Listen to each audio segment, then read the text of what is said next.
Captain Reyes works through the night, her fingers flying across the keyboard as she embeds crucial data within seemingly random transmission errors. The station's limited power means she must work in near darkness, the blue glow of the screen reflecting in her determined eyes. Come on, she whispers, watching the transmission progress bar-inch forward. On Earth at NASA's Houston Control Center, communications specialist Marcus Chen notices something odd about the ISS data packets. Most would dismiss it as solar interference, but Chen has worked with Reyes for 8 years. She doesn't make these kinds of errors, he mutters, isolating the corrupted segments. By midnight, he's assembled enough fragments to recognize a pattern. By dawn, he's convinced they're not alone in the solar system. Meanwhile, aboard the Harbinger, Admiral Zorthul receives the preliminary assessment. Curious bipeds, he notes, his mantis-like forelimbs tapping against the crystalline console. They've barely reached their moon, yet they've developed nuclear capabilities. Inconsistent progress. Behind him, Junior Scout Zevrak watches Earth's blue sphere on the main view screen, fascinated despite his training. Admiral, Zevrak ventures, the oxygen content in their atmosphere suggests deliberate biological engineering of plant species over thousands of years.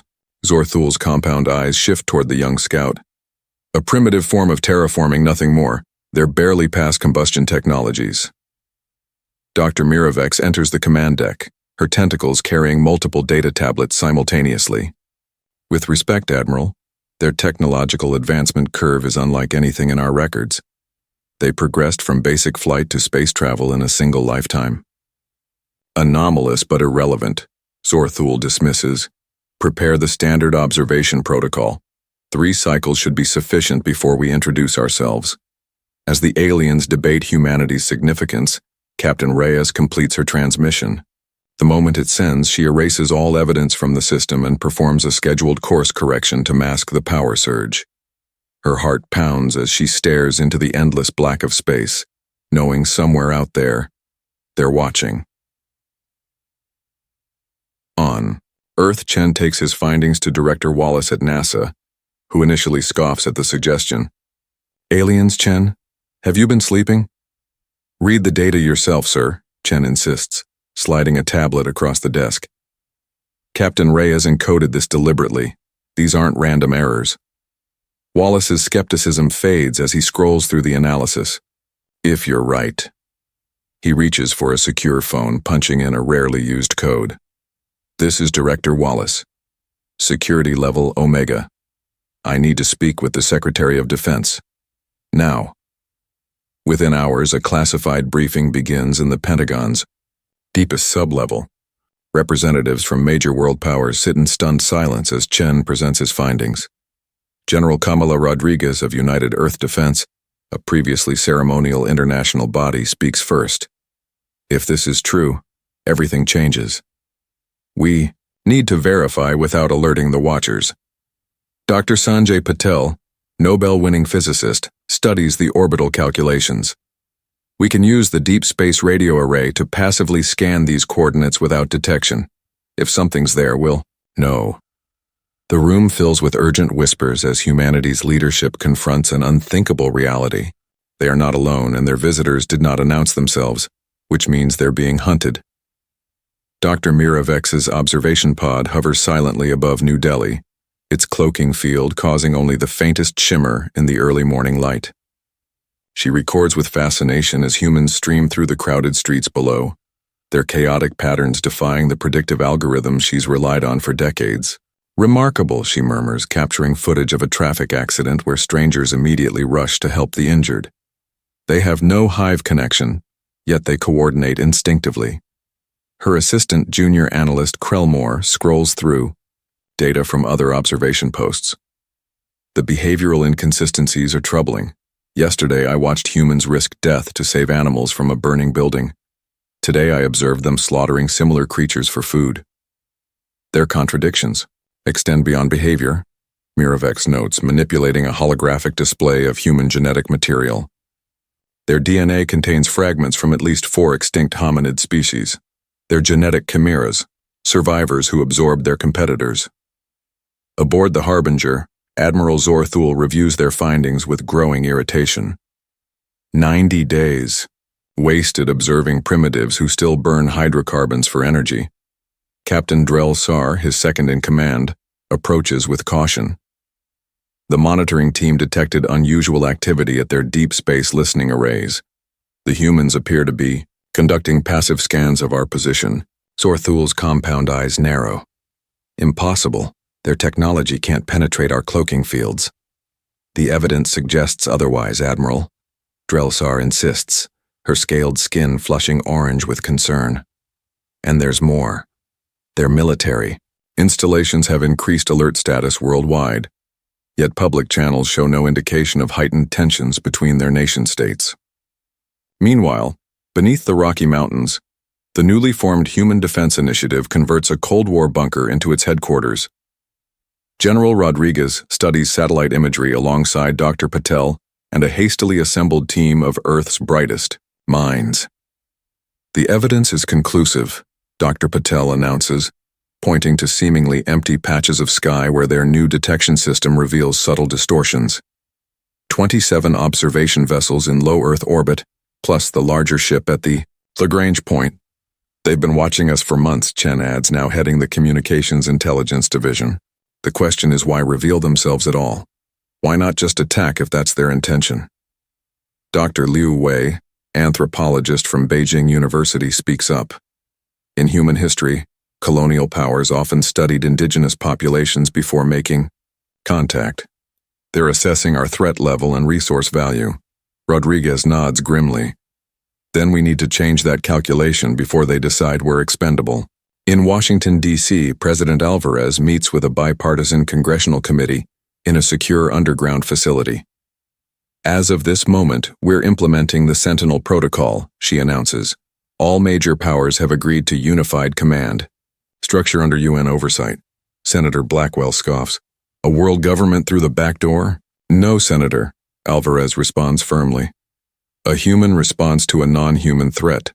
The observatory in Hawaii confirmed it last night. Their main vessel is larger than Manhattan.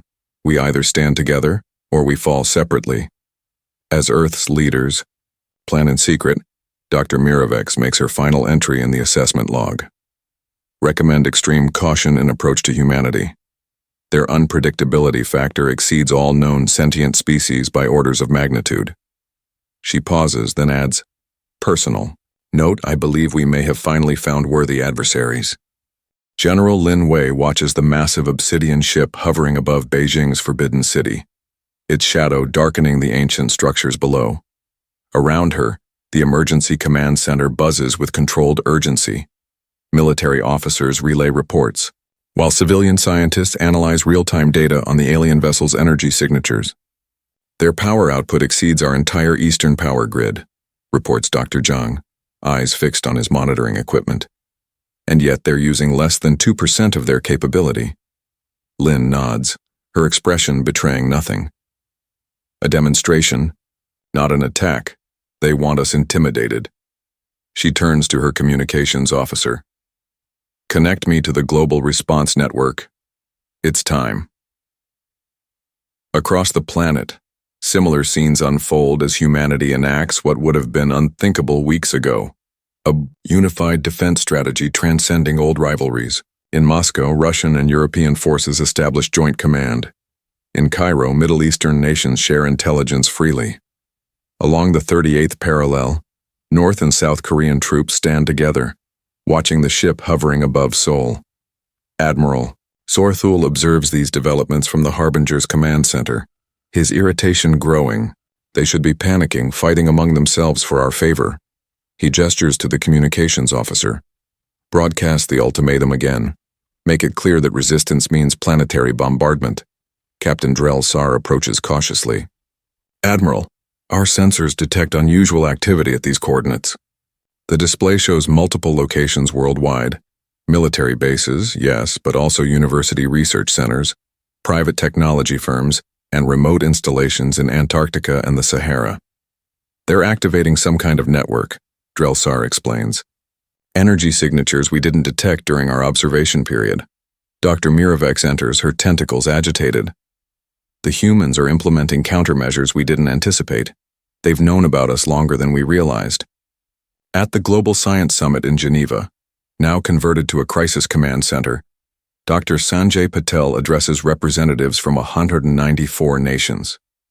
Project Sentinel was theoretical, a global shield network designed to protect against solar flares. We've repurposed it, using the quantum entanglement properties to create a planetary defense system. President Alvarez steps forward. The alien broadcasts make their intentions clear. They expect submission or conquest, options humanity rejects. Our response must be measured but unmistakable.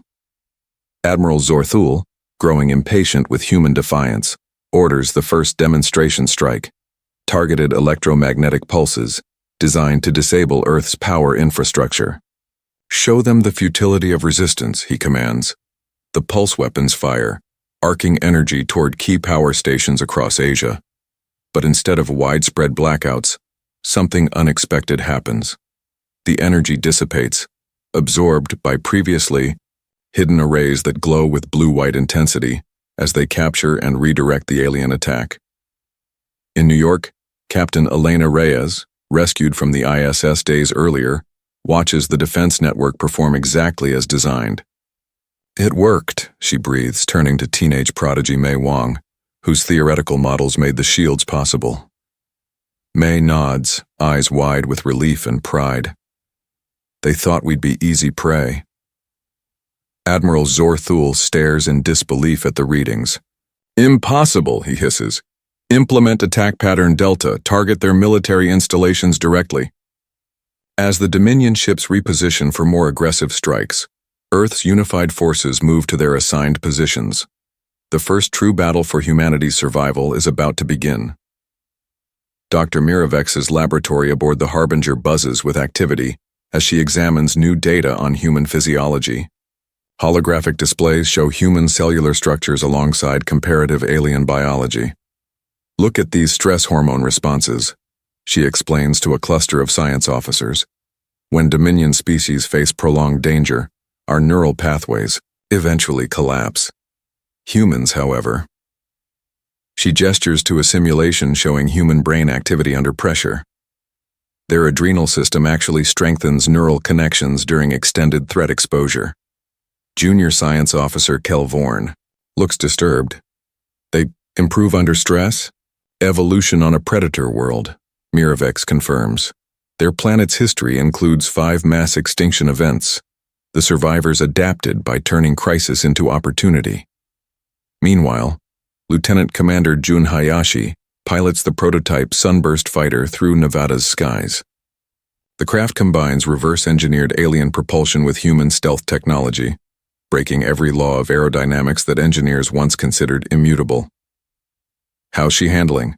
Asks Dr. Marcus Chen through the comm system from ground control. Hayashi executes a maneuver that would kill a human pilot in any conventional aircraft. Like she's reading my mind, he responds, grinning despite G-forces that would render most unconscious. The neural interface compensates perfectly. Down in the underground testing facility beneath Mount Cheyenne, Captain Reyes leads representatives from 10 nations through a captured Dominion scout ship. Engineers crawl through access panels while scientists catalog alien materials. 3 weeks ago, we couldn't interpret their language, Reyes explains. Now we're reprogramming their navigation systems. The quantum computing team has broken through their encryption protocols by thinking laterally, approaching the problem as music rather than mathematics. British Air Marshal Harrison looks skeptical. That shouldn't be possible in this time frame. Doctor. Patel smiles slightly. That's our advantage, Marshal. They think linearly, expecting technological progression to follow predictable paths. We don't. Aboard the Dominion command ship, Admiral Zorthul reviews casualty reports with growing rage. How did ground troops with projectile weapons disable our assault craft? Their technology is centuries behind ours. Captain Drelsar hesitates before responding. They modified their ammunition with isotopes that disrupt our shield harmonics. They're learning our weaknesses with unprecedented speed. That scout ship they captured, Zorthul hisses. How much could they learn from it? That's not our only concern, Drelsar continues. Our psychological warfare tactics are proving counterproductive. Each successful attack against them is met with increased resistance rather than surrender. In Washington's war room, President Alvarez reviews global defense metrics with her Joint Chiefs. The Adaptive Response Initiative is exceeding expectations, General Rodriguez reports. Civilian innovation centers are outperforming military R&D by factors of 10. The Silicon Valley hub developed working prototypes for 9 counterweapons in 72 hours, adds Secretary Hammond. They're calling it the Hack the Planet initiative, treating alien technology like the ultimate coding challenge. The HFY president nods. And Project Longshot? Ready for deployment, Rodriguez confirms.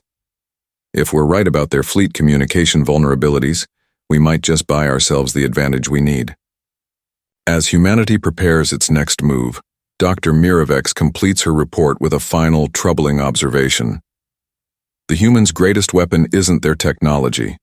It's their unique evolutionary psychology. They're the only known species that grows, stronger, not weaker, when fighting against overwhelming odds. Grand Admiral Zex Kalor stands on the command deck of the inevitable conclusion, watching Earth grow larger on the main view screen. 7 feet tall with iridescent exoskeletal plating, he embodies the Dominion's warrior heritage. Admiral Zorthul's reports are concerning. He announces to his assembled commanders, "This species has resisted standard pacification protocols. We will implement maximum force doctrine." Captain Drelsar studies the human defense preparations with growing unease. "Grand Admiral, I recommend caution. My analysis suggests their adaptability exceeds our models." "Your concern is noted, Captain," Zex Kalor replies coldly. "But the Dominion has conquered over 300 worlds. These humans are merely more stubborn than most." The massive battle fleet enters Earth orbit, energy weapons charging. On screens worldwide, humans watch as the sky fills with alien vessels, eclipsing the sun over major cities. In the Antarctic command bunker of New Olympus, humanity's leaders gather around a holographic display of the approaching armada. They've committed 90% of their battle force, General Rodriguez notes. Just as we predicted, President Alvarez turns to Mei Wong, now officially the youngest ever strategic consultant to the Joint Chiefs. Will Project Longshot work? With these numbers, the 17-year-old nods confidently. Their communication systems use quantum entanglement, but they rely on synchronized protocols. My virus exploits the update cycle. When it deploys, they'll experience approximately 40 seconds of system-wide vulnerability. 40 seconds to change the course of human history, Dr. Patel murmurs. Lieutenant Commander Hayashi leads Sunburst Squadron into the upper atmosphere, 12 hybrid fighters against thousands of Dominion craft. "Remember the plan," he transmits to his pilots. "We're not trying to win, just distract them long enough." The Dominion's first strike hits like apocalypse, energy beams searing through cloud cover, targeting power stations, military bases, and communications arrays worldwide. But instead of crumbling infrastructure, they find hardened targets protected by adapted shield technology. In orbit, the human response seems chaotic, small attack craft darting between larger alien vessels, following no discernible pattern. The Dominion's tactical computers struggle to predict movements that defy conventional battle logic. "They're attacking randomly," a Dominion tactical officer reports. "No," Dr. Miravex counters, watching the display with dawning understanding. "They're not random.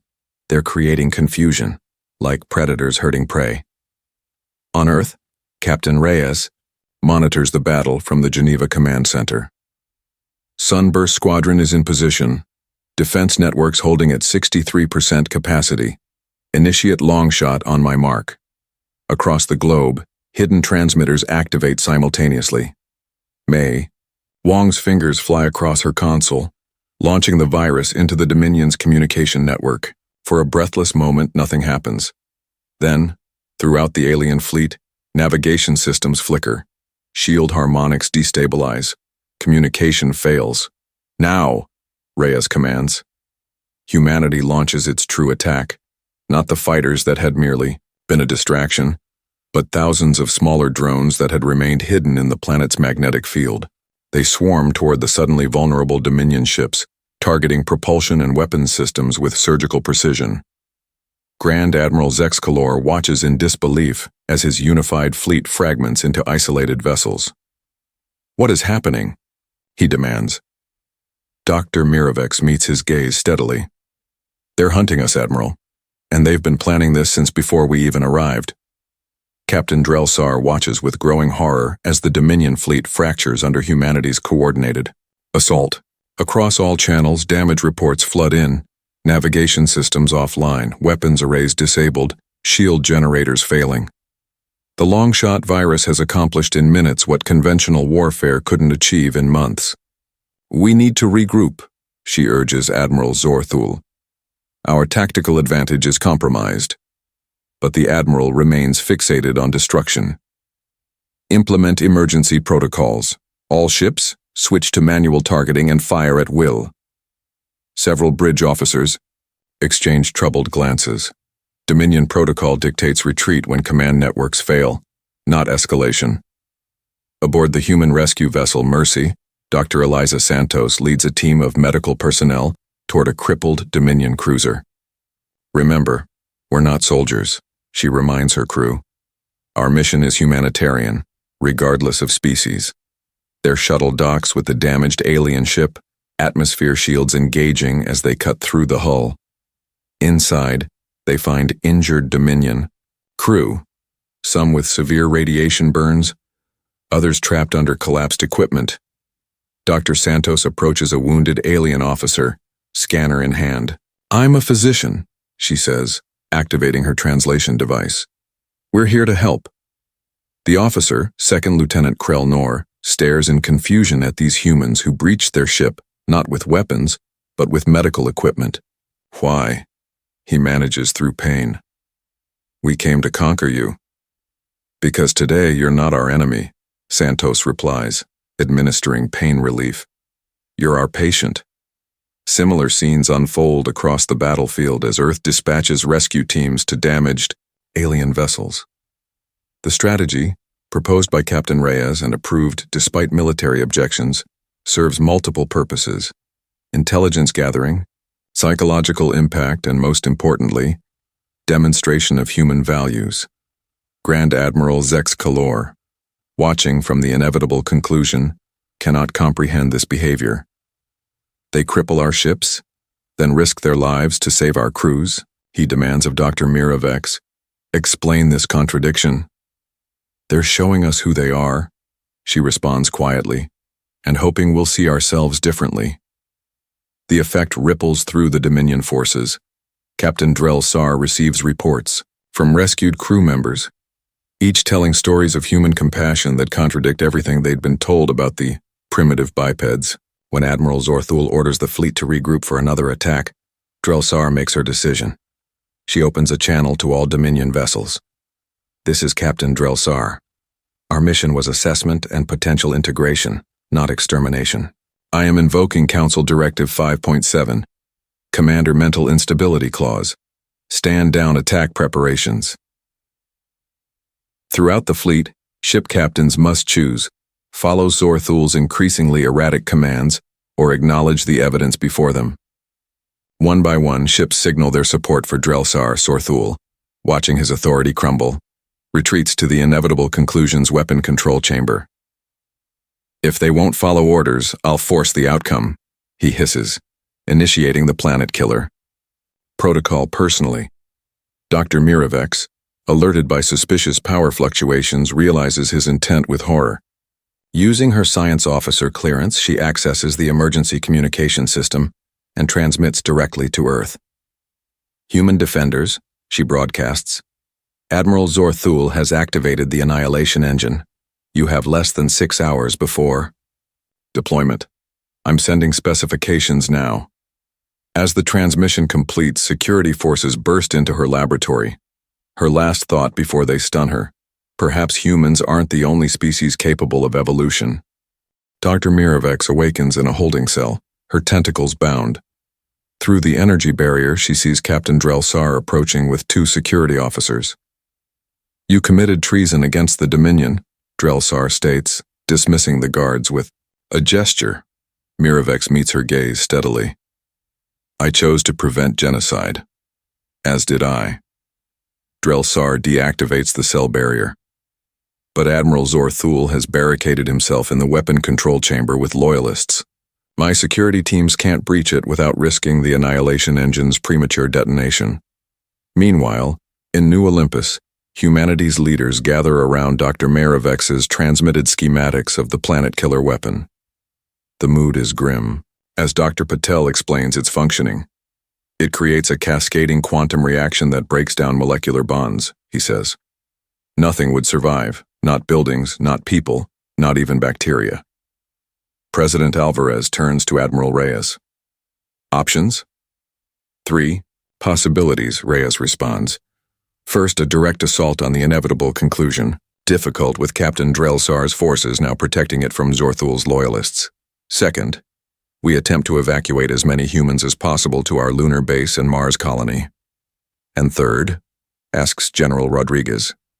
Project Looking Glass, Reyes says quietly. The room falls silent. Mei Wang speaks up from her workstation. It's untested. The energy requirements alone would drain our entire defense grid. Theoretical models show a 78% chance of success, Dr. Patel adds, and a 22% chance of tearing a hole in space-time, General Lin Wei counters. President Alvarez surveys the faces around her. Begin evacuation protocols as backup, but we proceed with options 1 and 3 simultaneously. Above, the lunar surface, the inevitable conclusion positions itself for optimal firing trajectory. Inside the weapon chamber, Admiral Zorthul supervises final preparations, his compound eyes reflecting the pulsing energy core. The Dominion will remember us as saviors, he tells his loyal officers. We prevented a dangerous species from reaching the stars. Lieutenant Commander Hayashi leads Sunburst Squadron toward the massive vessel, accompanied by transport ships carrying Special Forces teams. Remember, this is primarily a distraction, he reminds his pilots. Keep their attention while the boarding teams deploy. On Earth, within the massive underground particle accelerator complex beneath the Swiss Alps, Dr. Patel and Mei Wang make final adjustments to Project Looking Glass, a gravity lens system designed to create a controlled spatial anomaly. Power systems at maximum capacity, Mei reports, fingers flying across holographic controls. Dimensional coordinates locked, Dr. Patel confirms. Dr. Miravex and Captain Drelsar move cautiously through maintenance corridors toward the weapon chamber, accompanied by a small team of loyal officers. The access codes change every 3 minutes, Drelsar whispers. We'll have only seconds to input them correctly. And if we fail? Asks a nervous lieutenant. Then we hope the humans have a miracle ready, Miravex responds. The Annihilation Engine reaches 90% charge, its energy signature visible as distortions in the space surrounding the inevitable conclusion. Lieutenant Commander Hayashi's sensors detect the building power. All ships execute attack pattern Omega, he orders. Deploy boarding teams now. As Special Forces pods launch toward the Dominion flagship, Earth's communication channels receive an unexpected transmission. Admiral Zorthul's voice, broadcasting to all frequencies. Too late, humans. Your extinction begins now. Beneath the Swiss Alps, Project Looking Glass activates, drawing power from every remaining generator on Earth. The massive array glows with blinding intensity as Dr. Patel inputs the final command sequence. May the laws of physics be on our side, he murmurs. The newly constructed Harmony Station orbits Venus, its crystalline domes reflecting the sun's light. Inside the central chamber, representatives from 43 sentient species gather for the historical signing ceremony. Human delegates mingle with Dominion representatives, their former adversaries now cautious allies. Admiral Elena Reyes, wearing her formal dress uniform adorned with the newly created Star of Terra, exchanges respectful nods with Captain Drelsar, whose scaled skin now bears the blue markings of a Dominion reformist. 6 months ago I was targeting your vessels, Drelsar remarks. Today we're building a joint exploration fleet. Life contains unexpected paths. Speaking of unexpected, Reyes replies, I never thought we'd see Admiral Zorthul at these proceedings. Across the chamber, the former Dominion commander sits in a specialized support chair, his body still recovering from severe injuries sustained when the inevitable conclusion broke apart. His compound eyes, once filled with contempt, now hold a complexity of emotions as he watches the proceedings. President Alvarez approaches the central podium, accompanied by the newly appointed Dominion High Speaker, a position created after the dissolution of the old command structure. The Soul Accords represent more than peace between our peoples. Alvarez begins. They establish a new framework for interspecies relations throughout known space, one based on cooperation rather than conquest. Dr. Sanjay Patel and Dr. Miravex enter together, carrying the physical document between them. The pair had spent months developing a molecular paper that both species could handle safely, infused with signatures detectable by human vision and Dominion sensory organs alike. The Collaborative Sciences Initiative already has 17 breakthrough discoveries to announce, Dr. Patel tells the Assembly. Advances that neither of our species could have achieved alone. In the station's observation lounge, Mei Wong celebrates her 18th birthday alongside fellow students of the new Interspecies Technology Academy. Human teenagers laugh with young Dominion scholars, exchanging cultural references and scientific theories with equal enthusiasm. Remember when we thought they'd be teaching us, jokes Chen's son, Michael, now a computer science prodigy. Turns out we're all students and teachers simultaneously. A Dominion youngling named Tazaral adjusts her translation device. My parent guardian fought in the Earth campaign. Now she helps design your atmospheric processors. The universe contains beautiful ironies. On Earth, General Lin Wei supervises the integration of Dominion medical technology into Beijing's largest hospital. Their regeneration techniques combined with our neurosurgery approaches have reduced recovery times by 70%, she explains to visiting dignitaries. The hospital's newest wing bears the name Miravex Center for Xenomedicine, honoring the scientist whose warning had saved billions of lives. In orbit above Saturn, the first joint exploration vessel prepares for its maiden voyage. Its crew, half human, half Dominion, represents the best of both species.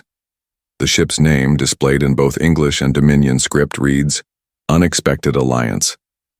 Admiral Zorthul, watching the live feed of the launch from his rehabilitation center, finally understands what Dr. Miravex had tried to explain months earlier. Humans didn't win through superior strength. They prevailed through unexpected compassion and adaptability. As the Soul Accords receive their final signatures, a new chapter begins, not just for humanity and the former Dominion, but for all sentient life in the galaxy. The final showdown hadn't determined who would rule, but rather how all might flourish together.